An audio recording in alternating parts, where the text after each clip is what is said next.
Eu rezo, mas nada muda. Eu rezo todos os dias, mas não vejo os frutos da minha oração. Será que existe algo errado com a minha oração? Será que eu estou rezando do jeito certo? Quantas pessoas trazem esse questionamento e até caem numa certa desmotivação, ficam cansadas, frustradas, porque não percebem os frutos daquele investimento, digamos assim, daquele momento que tiram para se dedicar à oração. E quantas que acabam até mesmo desistindo. Eu já quero iniciar dizendo que o que é que nós precisamos entender aqui? Talvez o que falte seja exatamente você aprender um pouco mais o que é a vida de oração, como funciona, não é, a vida espiritual. E existem etapas nesse processo que precisam ser observadas. Não é? Isso, vou dar um exemplo muito claro. Se queremos, você que está aí na cozinha, nos afazeres, para que você possa colocar aquele feijão saboroso na mesa, existem processos que precisam ser observados para que aquela comida saia apetitosa e, enfim, nós tenhamos aquele resultado. Né? O que acontece quando você pula etapas, quando você não respeita o tempo de cozimento, por exemplo? No mínimo teremos um feijão cru, não é? Na mesa e talvez a família não vai gostar, vai reclamar. Isso para dizer que na vida de oração também existe um processo. Existem etapas que precisam ser observadas. Então, vem comigo que eu quero falar hoje com você sobre como funciona a vida de oração, como acontece a vida de oração, para que você possa, sim, observando essas etapas, colher os frutos que você deseja e, mais do que isso, que Deus deseja fazer frutificar em você. Eu sou a irmã Maria Raquel, do Instituto Hesed, e você está na Escola de Oração e Formação.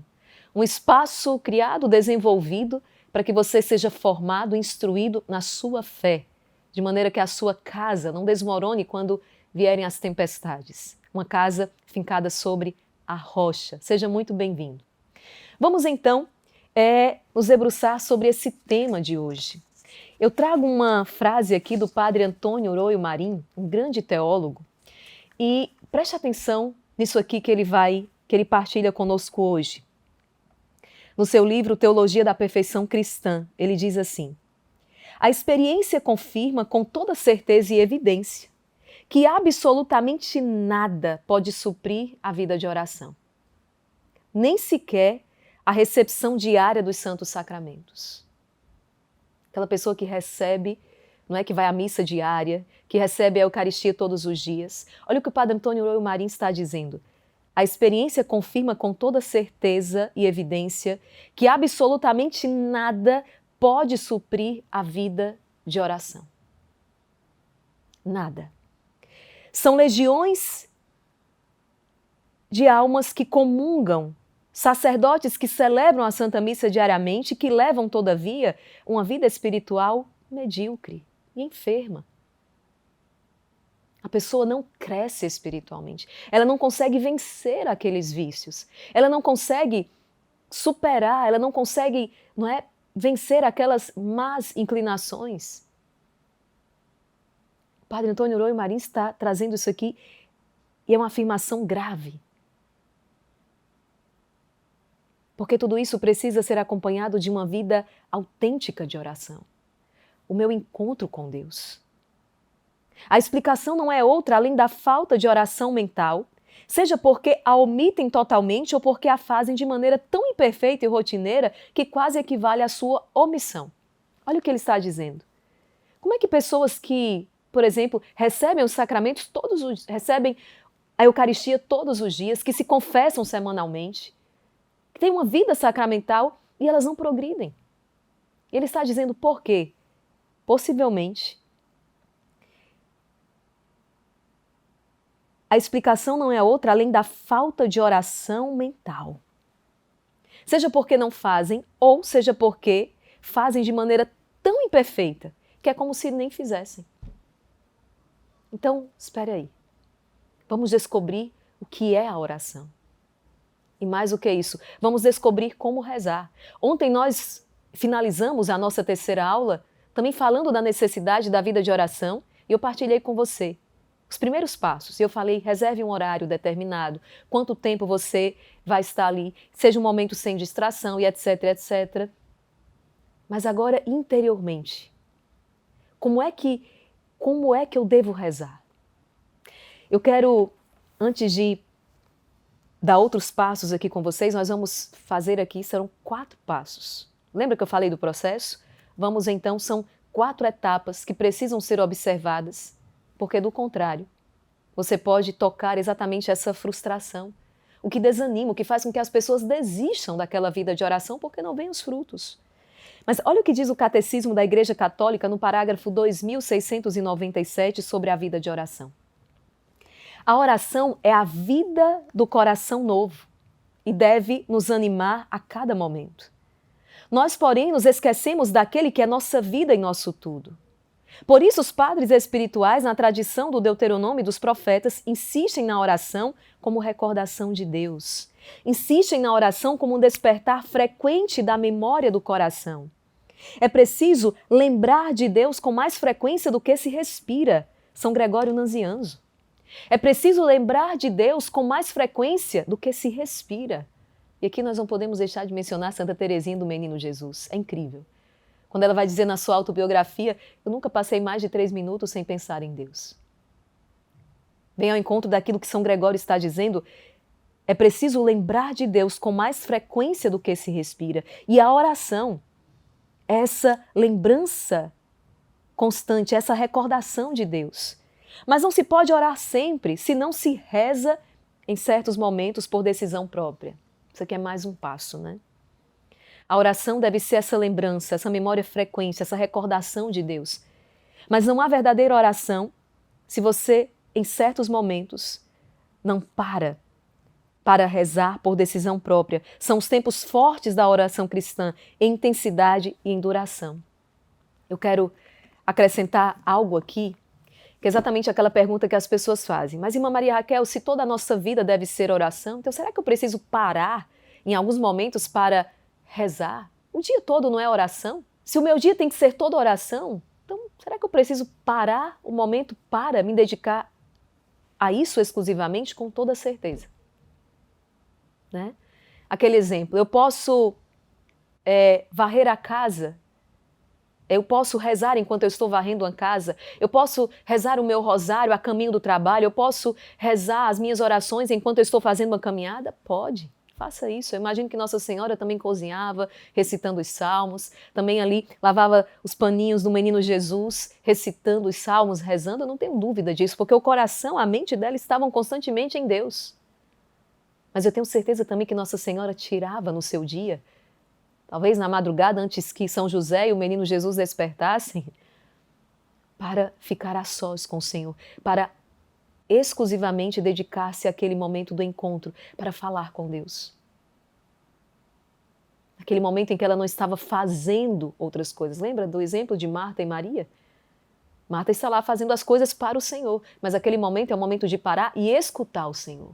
Não é momento de fazer as coisas, entende? Então você pode varrer, você pode rezar enquanto varre a casa, pode rezar enquanto dirige? Pode. Mas não dirija enquanto você reza. Não varra a sua casa enquanto você reza. Entendeu? Naquele momento a prioridade é a oração e encontro com Deus. Então eu estou inteira aqui no que eu estou fazendo, eu estou inteiro no que eu estou fazendo. Oração é encontro, oração é relacionamento. Você está apaixonado por alguém? Quando você vai encontrar-se com esse alguém por quem o seu coração está apaixonado, você ama. Você está ansioso, você quer estar com essa pessoa. Imagina, estar com essa pessoa, mas e fazer várias outras coisas. Não é assim que o encontro amoroso acontece. Nós estamos inteiros ali. A oração é este encontro com Deus. A oração é este encontro, é relacionamento, onde eu preciso estar inteiro. Então, vamos entender como funciona a oração que dá frutos. Como funciona a oração que verdadeiramente produz frutos na minha alma, que me santifica. Nós queremos trazer essa experiência exatamente da oração né, de meditação, que inclusive o catecismo traz aqui a oração, a meditação. Aquela oração em que eu vou além. Não é? Quantos que rezam, por exemplo, o rosário? O rosário é uma oração vocal. Não é? Eu estou rezando as Ave-Marias, eu estou rezando o Pai Nosso, mas ela também combina a meditação. Porque nos mistérios, vamos contemplar, primeiro mistério gozoso, contemplamos o anúncio do anjo. Então, eu entro aqui, eu vou meditar. E nós vamos entender o que é essa meditação que nos conduz a uma contemplação, onde aquela oração, ela não se trata de uma repetição de palavras, que tem a sua força. A oração vocal é uma oração importantíssima, está ali no coração da vida da igreja.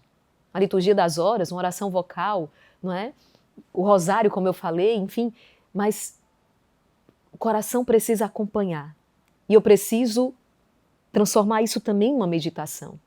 Não posso rezar apenas com a minha boca, eu preciso trazer o meu coração e a minha mente. Porque como é que nasce o ato de fé? Vocês lembram? Eu tenho uma fé que vai iluminar o quê? A minha inteligência.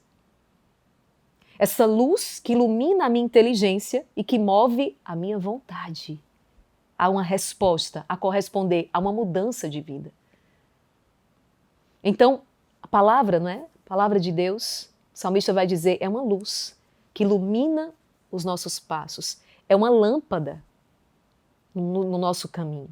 Então, nós temos aqui esta luz que ilumina a minha inteligência, que me faz ir além da razão. Não é? Quando a fé ilumina a minha inteligência, é algo sobrenatural, me traz um entendimento que, digamos, elevado, que só o toque da graça, que só Deus pode me trazer. Então, ilumina a minha inteligência de maneira que a minha vontade se move a corresponder àquilo que a minha inteligência compreendeu, discerniu. E aí eu começo a perceber os frutos. Eu começo a perceber as mudanças. Quantas vezes você já escutou, você vive essa realidade? Nossa, fulano reza faz tantos anos, mas continua falando mal dos outros. Fulano reza, mas olha o tratamento dele com os seus. E para não dizer que a gente está falando dos outros, né? Cada um examine a sua consciência. Quantas vezes você passa por esse drama?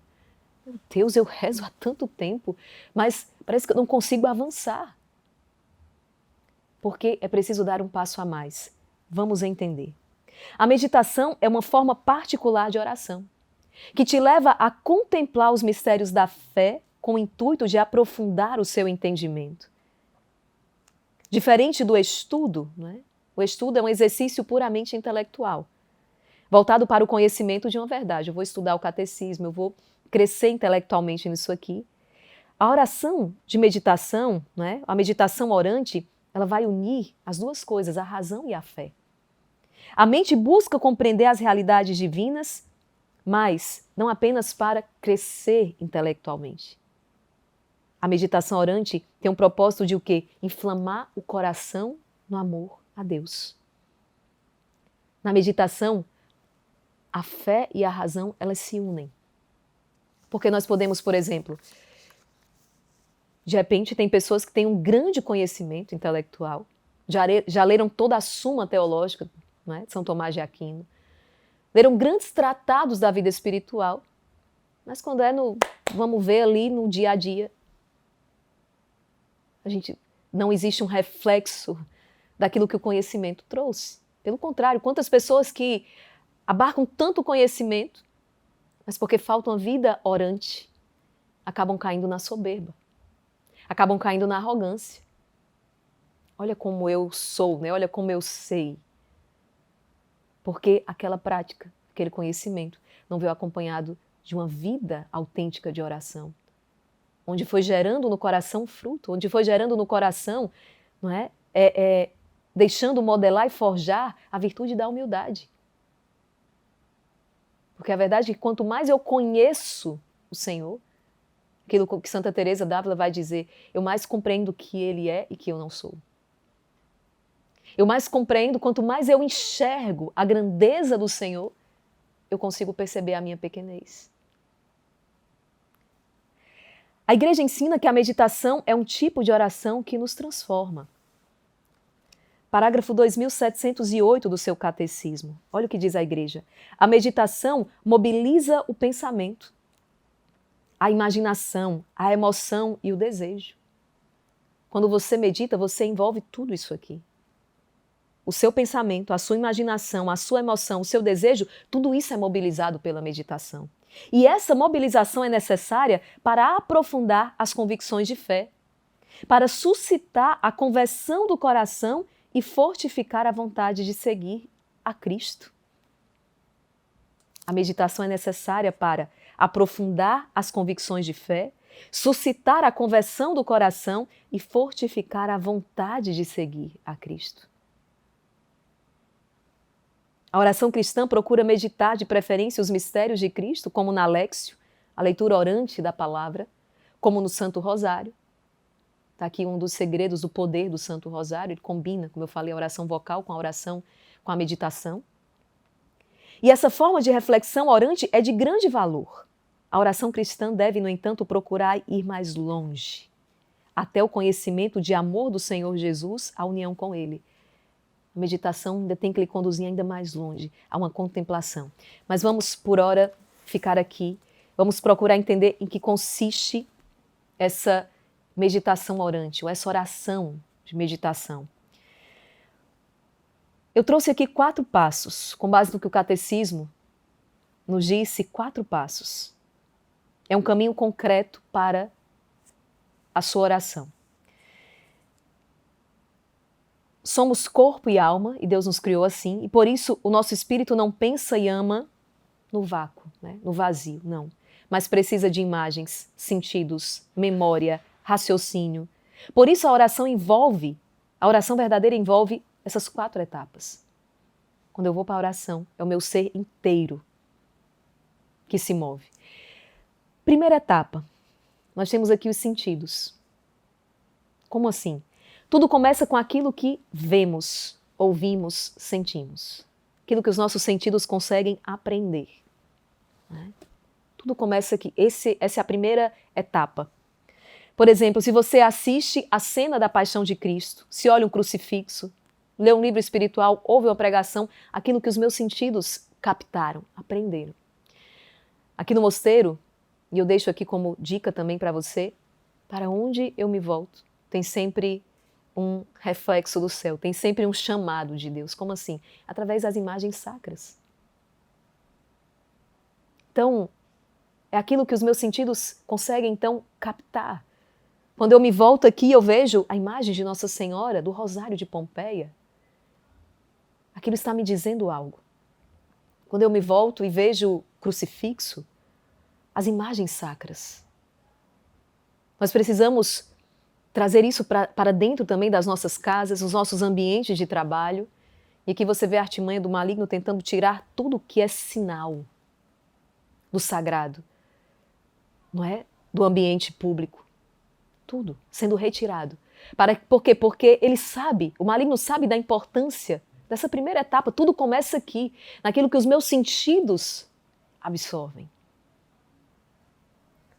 Santa Teresa dizia que não conseguia orar sem um bom livro por perto, porque o livro ajudava a formar imagens, a provocar reflexões, a tocar o coração.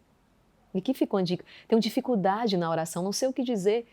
Um livro, uma leitura espiritual. Eu falava ontem, a vida de um santo que você tem devoção, isso vai te ajudar, porque aí nós vamos entrar na segunda etapa, a imaginação. Depois que você viu, depois que você leu, depois que você ouviu, pare um instante. E você vai levar aquilo ali para a sua imaginação. Você fecha os olhos e tenta ver agora com a alma.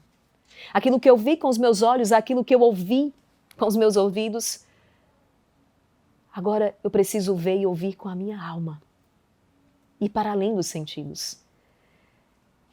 Por exemplo, imagine a cena da flagelação. Jesus está atado à coluna. Sempre que eu me deparo com aquela imagem segundo mistério doloroso do Santo Rosário, eu sou imediatamente levada a um instante de silêncio, de contemplação, porque eu quero meditar, eu quero ruminar. Aquela cena me provoca por demais. Quando eu vejo o sangue de Jesus vertido, eu me lembro imediatamente das palavras dele à Santa Faustina. Então, eu levo aquela experiência, eu levo para a minha imaginação. Jesus açoitado, sangue escorrendo, o olhar da Virgem Maria sofrendo ao lado. Aquela cena vai se desenhando. Eu já vi com os meus olhos, eu quero agora ver com a minha alma. Ou seja, eu penetro mais profundamente. E nós entramos então, nós chegamos à terceira etapa. Quando vi com os olhos, agora eu vi com a minha alma. E eu começo a pensar sobre o que eu vi. Como assim? Por que Jesus está sangrando? Por que Jesus está sofrendo assim? O que este sofrimento, o que este sangue tem a ver comigo? Foi por mim? Foi para me salvar? Entende? Aqui já começa o movimento da inteligência. Aqui já entra o intelecto, aqui já há um terceiro movimento. Será que assim como esses soldados eu estou indiferente?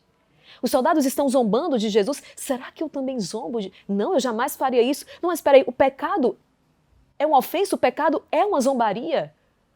Meu Deus, então, quando eu peco, eu estou fazendo exatamente isso que os soldados também fizeram. Aqui a minha inteligência se move. E aqui começa a meditação propriamente dita. Eu saí ali da superfície, os sentidos. Lembrando, mas que tudo começa ali. Nós não podemos ignorar. Não é que aquilo não seja importante. É o início, os sentidos. A imaginação. Mas eu aprofundo. Eu vou meditar nisso aqui. Por isso que às vezes a oração apressada, aquela oração que eu já vou me antecipar. O problema está em quê? Como é que você reza o rosário? Pensando em acabar. Eu quero concluir. É como um check. Eu fiz. Como é que você reza a liturgia das horas? Né? O ofício divino. Eu tenho que cumprir essa minha obrigação. Eu quero acabar. A oração não vai dar fruto. Porque não há tempo para o toque da graça. Lembra do verbo exterior com o verbo interior? Torna-se mecânico. Eu li com os meus olhos, mas eu não vi, eu não li com a minha alma. Eu não deixei que a minha inteligência fosse provocada. Eu não entrei naquela meditação do que eu estou dizendo. Eu abro aqui a Bíblia, nós vamos fazer isso na prática. Eu abri aqui Eclesiastes 12, versículo 1.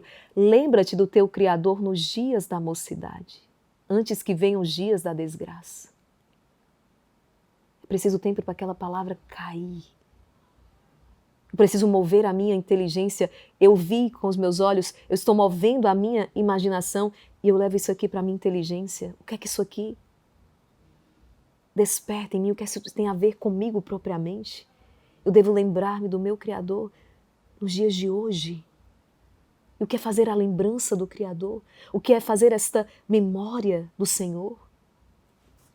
Meditação. Meditação. Meditação. A meditação.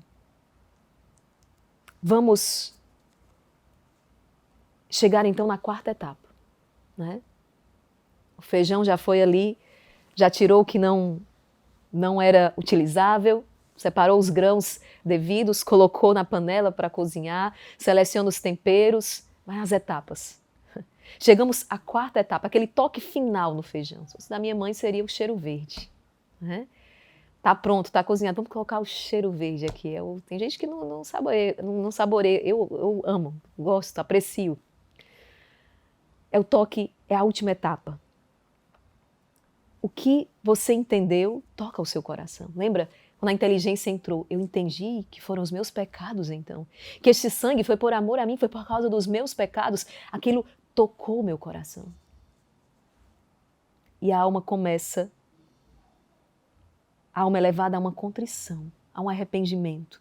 É tocada a responder, a amar de volta. Peraí, foi por mim. E aqui os meus afetos são alcançados. A vontade, eu quero dar uma resposta. Eu não posso continuar na mesa, eu não posso continuar machucando o coração de Jesus. Sabe quando essa meditação ela é necessária, ela é sempre necessária. Ela nos provoca. Jesus, fui eu quem te feriu então fui eu que te feri com os meus pecados? Perdoa-me e dá-me força para viver a tua vontade. Veja o caminho que você percorreu. Você não parou ao olhar para a imagem de Nossa Senhora do Rosário de Pompeia. Você não parou, de repente, quando eu olho, minha imaginação aqui, ela já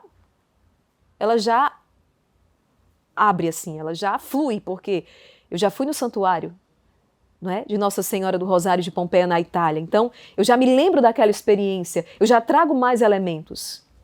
Mas aquilo começa a mover a minha inteligência. Eu conheço a história. O Beato Bartolo Longo, o chamado de Nossa Senhora. Eu começo a meditar. E aquilo move a minha vontade a uma resposta. Entende? Essa é a oração que dá frutos. Essa é a oração que dá frutos. Então, meus queridos, vamos lá. O problema de pular etapas. Eu tenho um exemplo aqui, eu trouxe a Marina, tá? Veja, a Marina era uma mulher muito devota, tinha o hábito de rezar todos os dias, com um livro de meditação, fazia questão de separar um tempo só para Deus, estava observando tudo direitinho. Sentava-se em seu quarto, fazia o sinal da cruz, lia uma frase. Quando alguma palavra, não é, ressaltava, ela começava então a conversar com Deus. Senhor, eu quero te amar acima de tudo, dai-me um coração contrito, desprendido. No entanto, né, ela era sincera, mas com o tempo, Marina começou a se perceber repetitiva. É sempre a mesma coisa, é sempre do mesmo jeito. As suas orações pareciam sempre iguais. O coração já não se comovia como antes. Né? Inicialmente até tinha uma sensibilidade, depois não. Ela continuava a rezar, mas rezar por hábito, no automático, no mecânico. A alma parecia parada no mesmo lugar. E ela começou a se perguntar, será que eu estou fazendo algo errado? Por que eu não percebo mais nenhuma diferença? Eu não me sinto, eu não me percebo progredindo espiritualmente. A resposta não estava na falta de fé, na falta de esforço, mas o que faltava era essa compreensão. Como acontece a vida de oração, a vida espiritual? Faltava essa formação. Ela rezava, mas não meditava propriamente. Falava com Deus, mas sem deixar que Deus a conduzisse à verdade profunda. Relacionamento, ambos falam. Então, muitas vezes as pessoas vão à oração com muitas palavras, mas não aprendem a silenciar para ouvir a resposta do Senhor, para ouvir aquilo que Deus está falando dentro do coração. Então vamos lá. Esse é o problema de pular etapas. Marina, ela lê uma frase, ela começa a falar com Deus, ela quer amar, mas ela não conhece profundamente aquilo que deve tocar a sua vontade.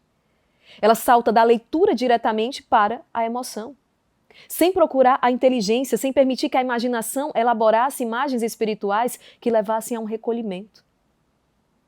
Fiz a leitura e quero pular lá para a última etapa.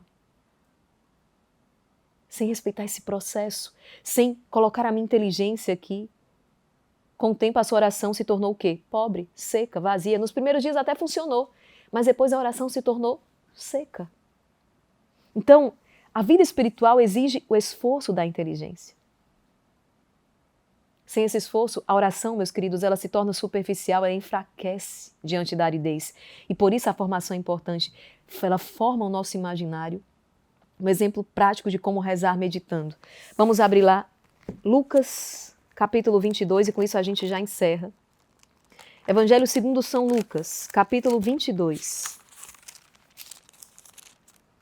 Versículo 47 ao 48. Estou aqui com a prisão de Jesus. Né? E vamos ver.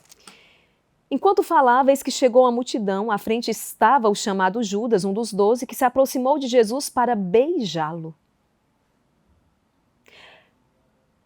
Jesus lhe disse, Judas, com um beijo entregas o Filho do Homem?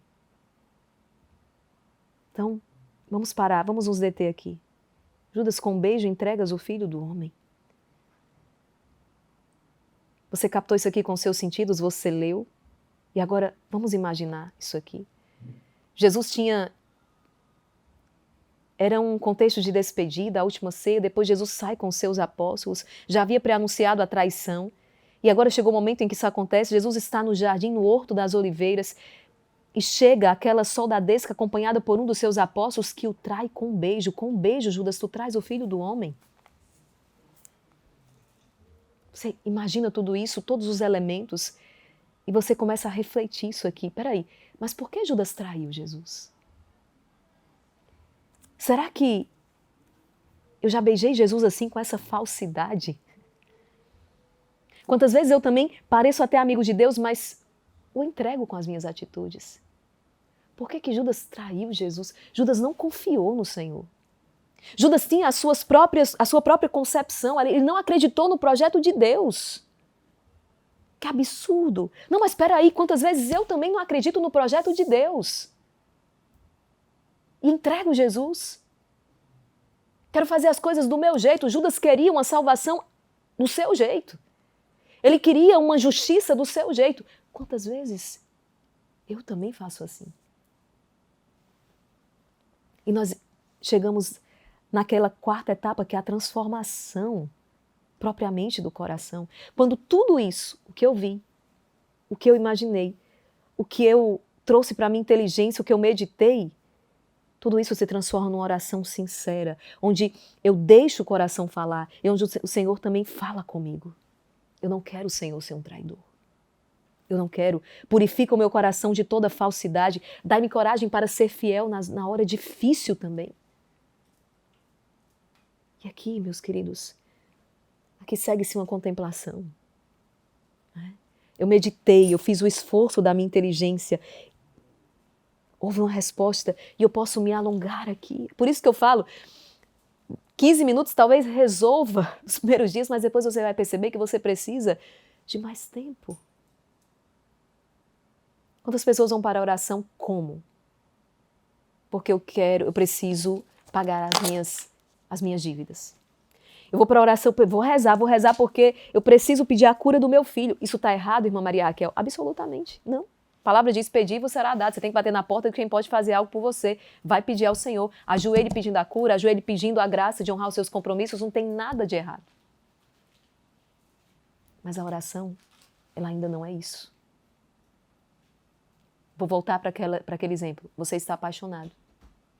Você vai encontrar aquele que você ama. O cântico, na noite escura eu busco aquele que meu coração ama. Eu vou encontrar o amor da minha vida.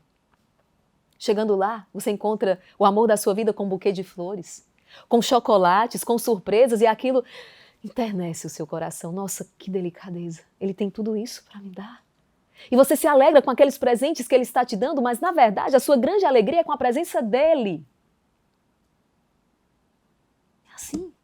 Deus tem os bombons e as flores e nos dá tudo todos os dias. Ele sustenta o nosso ser, sem ele nós sequer respiraríamos. Mas o que alegra o coração não é as consolações dele, mas é o Deus de toda consolação. É ele, é a presença dele.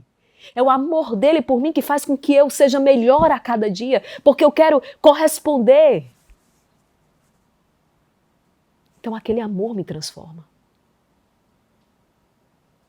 Aquele amor me transforma. Testemunhado de tantas maneiras, mas sobretudo a presença do amante. É isso. E por isso que eu quero, depois, eu não vou parar na meditação. Eu quero entrar na contemplação. Quando o amor, ele amadurece, ele chega a tal ponto que nós não precisamos mais nem de palavras. É um olho no olho, é um olhar, dois olhares que se encontram. E naqueles olhares que se encontram, tudo já foi dito. Eu te conheço e tu me conheces. Ele me conhece e eu o conheço. E nós queremos estar e ficar assim por toda a eternidade. Por quê? Porque eu te amo, porque tu me amas. Santa Teresinha, quando chegar a hora em que eu te contemplarei, em que eu contemplarei a tua face por toda a eternidade, já não suporto mais. Eu anseio por este momento. São Paulo, Senhor, leva-me. Entende? e os frutos virão, os frutos da oração. Meus queridos, hoje nós nos estendemos um pouco mais. É um assunto que eu particularmente, não se trata que eu gosto de falar desse assunto, mas porque é um assunto extremamente importante e necessário. Então volta nessa formação quantas vezes forem necessárias, anota e exercita. Leva essas dicas para a sua vida de oração. E depois volta aqui para me dar o seu testemunho. Olha, amanhã nós entraremos com a última formação desta semana, mas nós não vamos parar, tá? Próxima semana, nós vamos estar aqui trazendo respostas para muitos questionamentos que vocês fazem. Né? Por que Jesus precisou morrer na cruz, por exemplo? Será que é possível provar que Deus existe? Né? Então, próxima semana nós vamos continuar aqui crescendo nesse conhecimento. Então já se programa todos os dias às 6h30. Nós temos esse encontro marcado. Tá? Deus abençoe você e até o nosso próximo encontro, se Deus quiser.